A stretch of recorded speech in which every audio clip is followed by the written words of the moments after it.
Friends, welcome back to my channel. Aapno Rajasthan express में आपका स्वागत है।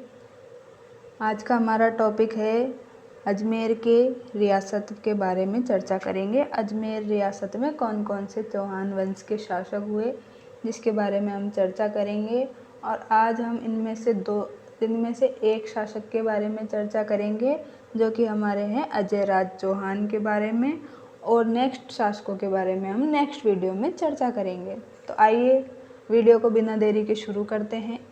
तो हम देखते हैं कि अजमेर रियासत में कौन कौन से शासक हुए थे, उनको हम क्रमवार देखते हैं यहाँ पर। तो पहले शासक हुए थे हमारे अजमेर रियासत में चौहान वंश के अजय राज चौहान। कौन थे? अजय राज चौहान, जिनका शासनकाल कब था?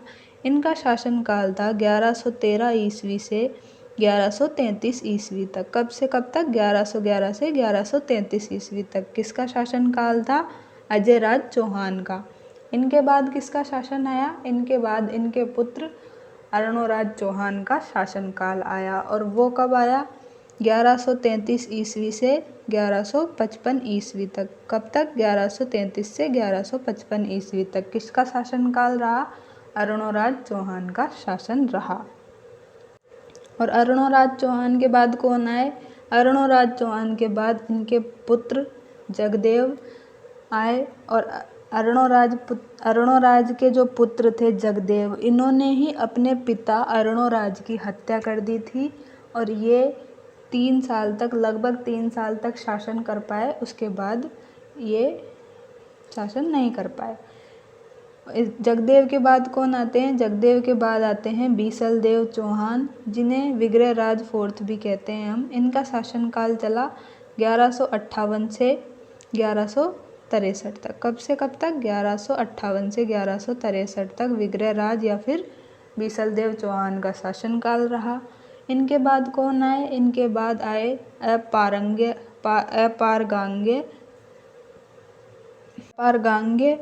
और फिर इनके बाद आए पृथ्वीराज सेकंड, फिर आए सोमेश्वर चौहान, इनके बाद आए पृथ्वीराज थर्ड या फिर पृथ्वीराज चौहान, जो बहुत ही फेमस हैं। आप इनके बारे में बहुत कुछ जानते होंगे। संयोगिता से रिलेटेड जो कहानी है वो भी हम इनके वाले पार्ट में डिस्कस करेंगे। और तराइन का जो युद्ध आता है वो भी इन्हीं के द्वारा लड़ा गया था। मोहम्मद गोरी के साथ में तराइन के 2 युद्ध लड़े गए थे, तराइन का प्रथम युद्ध और तराइन का द्वितीय युद्ध। तराइन का प्रथम युद्ध 1191 ईस्वी में और द्वितीय युद्ध हमारा 1192 ईस्वी में लड़ा गया था। और इनके बाद में कौन आए थे? इनके बाद में आए थे गोविंदराज, जो कि 1194 में आए थे। और इन्होंने रणथंभौर चौहान वंश की शुरुआत की थी। तो इस प्रकार हम हमारे 7 से 8 चौहान शासकों की इस सीरीज को कंटिन्यू रखेंगे।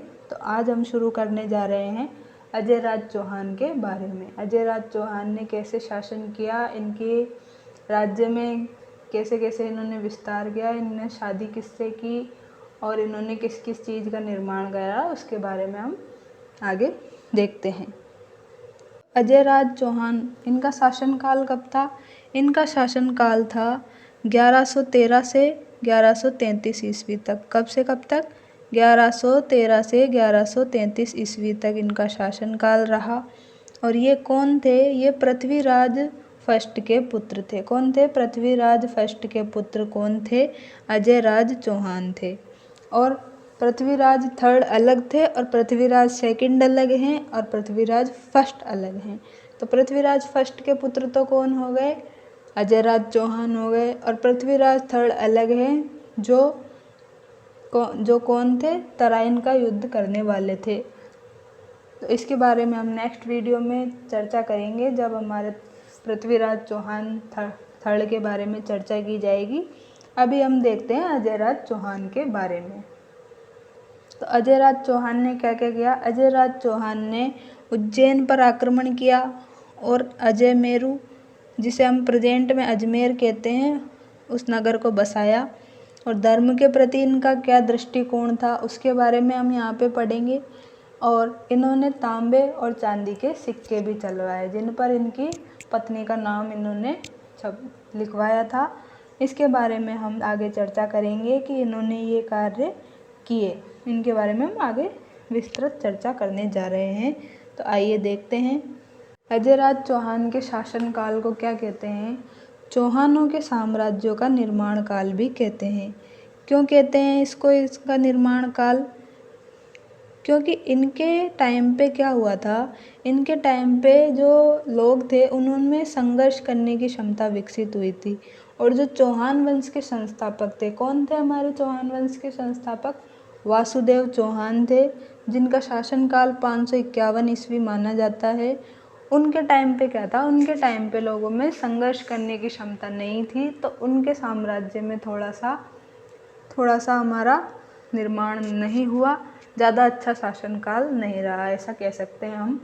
और अजयराज चौहान का शासनकाल बहुत ही अच्छा रहा, इसलिए इनको चौहानों का साम्राज्यों का निर्माण काल भी कहते हैं। तो ऐसा क्वेश्चन आपसे पूछा जा सकता है कि चौहानों के साम्राज्य का निर्माण काल किसके समय में था, और आपको 4 ऑप्शन दे देगा कि वासुदेव चौहान, पृथ्वीराज चौहान फर्स्ट, अजयराज चौहान और अर्णोराज चौहान। तो आपका जवाब क्या होगा? अजयराज चौहान। इसके बाद में हम देखते हैं कि इन्होंने उज्जैन पर आक्रमण किया, तो वो कैसे किया और उसमें क्या क्या जीत और हार का सामना करना पड़ा इनको, उसके बारे में नेक्स्ट देखते हैं हम। उन्होंने क्या किया? जो मालवा के शासक थे, कौन थे मालवा के शासक उस समय? नरवर्मन परमार थे। उनको पराजित किया, मतलब उनको हरा दिया। और जो मालवा के सेनापति थे उनको बंदी बना लिया। शासक को तो इन्होंने हरा दिया, और जो उनका सेनापति था मालवा के शासन मालवा का, उनको इन्होंने बंदी बना लिया। किन्होंने? अजयराज चौहान ने। और इस दौरान इन्होंने क्या किया? 3 अन्य शासकों का भी वध किया। किस किस का वध किया? एक आते हैं हमारे चचिग। कौन आते हैं? चचिग। एक है हमारे सिंचुल, और नेक्स्ट है यशोराज। तो चचिग, सिंचुल और यशोराज का इन्होंने वध भी किया। इसके बारे में, उज्जैन आक्रमण के बारे में इतनी ही जानकारी मिलती है।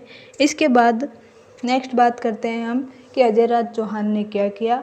तो अजयराज चौहान ने अजयमेरु नगर बसाया, जिसको हम प्रेजेंट में अजमेर नगर कहते हैं।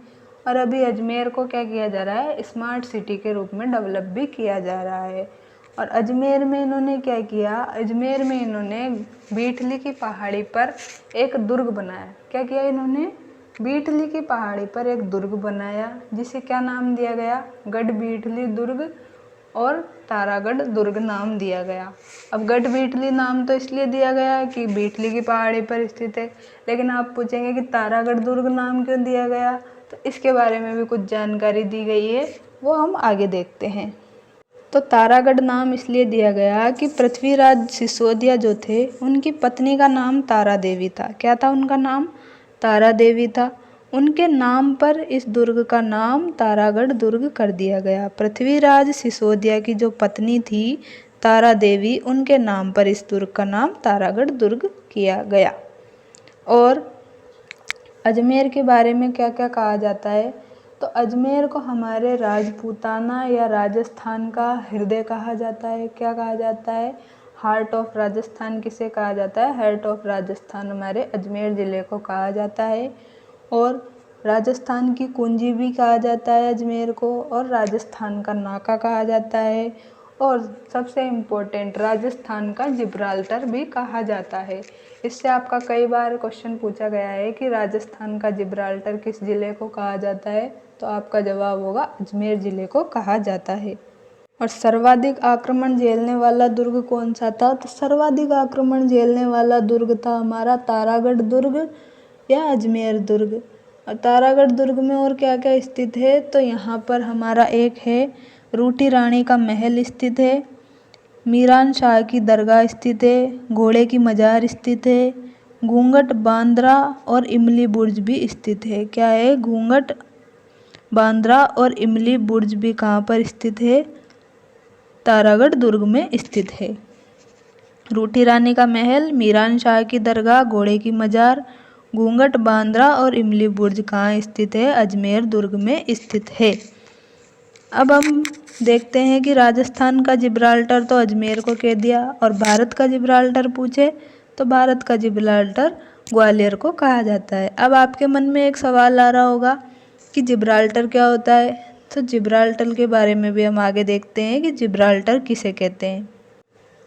तो हमारे मैप के अकॉर्डिंग उत्तर में तो हमारे यूरोप स्थित है, दक्षिण में अफ्रीका महाद्वीप स्थित है और पश्चिम दिशा में अटलांटिक महासागर और पूर्व दिशा में भूमध्य सागर स्थित है।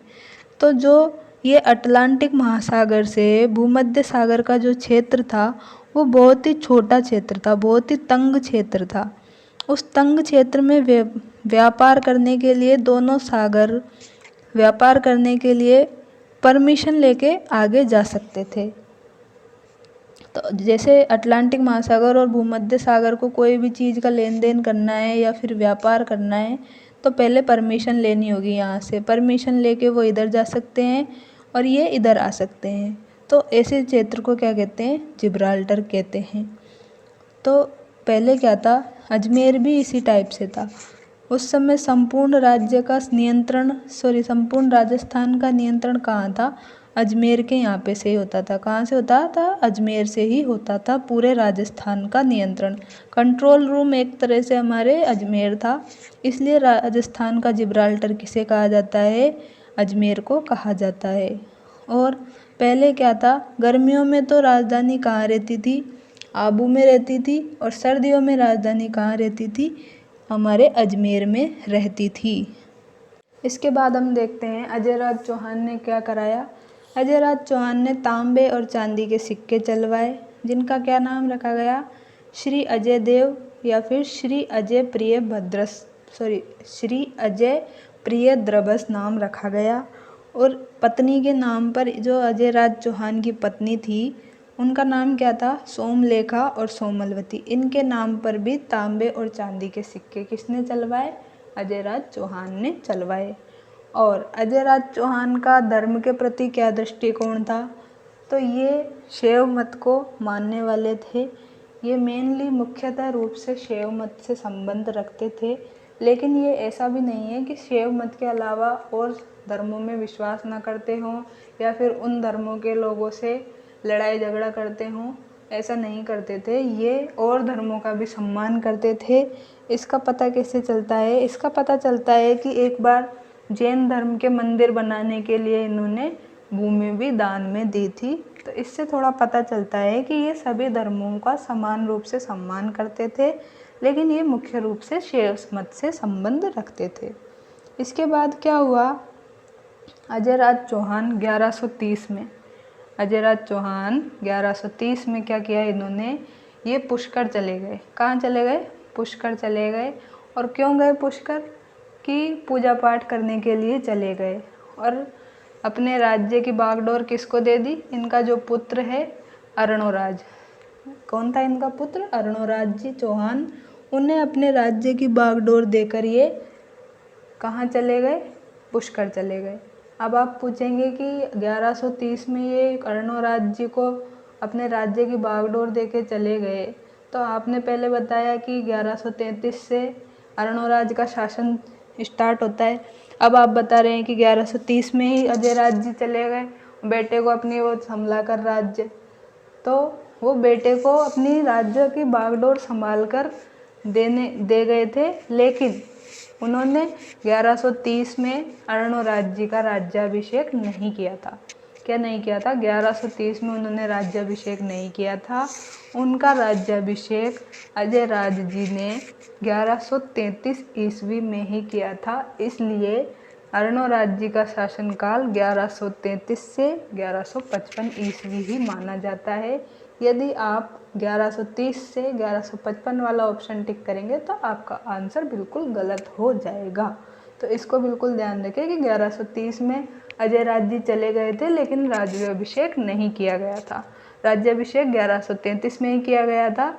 तो इनका शासनकाल अर्णोराज जी का 1133 से 1155 ही माना जाता है। और अजयराज जी ने क्या किया, अजयराज जी ने एक तुर्क शासक शहाबुद्दीन को भी हराया था। और जो गुजरात के शासक थे मूलराज फर्स्ट, कौन थे, मूलराज फर्स्ट, इन्हें भी हराया था। और मालवा के शासक नरवर्मन परमार को भी इन्होंने हराया था। इसके बारे में हम ऊपर चर्चा कर चुके हैं। तो तुर्क शासक शहाबुद्दीन को किसने हराया? अजयराज ने हराया। गुजरात शासक मूलराज फर्स्ट को किसने हराया? अजयराज चौहान ने हराया। और मालवा के शासक नरवरवन परमार को भी किसने हराया? तो अजयराज जी ने हराया। तो अजयराज जी के बारे में हमें इतनी जानकारी मिलती है। तो इन सब जानकारियों को आप ढंग से देखें और इम्पोर्टेंट फैक्ट नोट करें। और यदि आपको हमारे टेलीग्राम चैनल से जुड़ना है तो उसका लिंक वीडियो में दिया गया है, वो आप वहाँ पे जुड़कर भी इस क्लास की PDF प्राप्त कर सकते हैं। वीडियो अच्छी लगी हो तो वीडियो को लाइक कर देना, चैनल को सब्सक्राइब कर लेना। और नेक्स्ट पार्ट में हम अर्णोराज जी के बारे में चर्चा करेंगे। तो नेक्स्ट सीरीज़ देखने के लिए चौहान वंश की आप नेक्स्ट वीडियो में मिलते हैं आपसे। Thank you friends. ओके।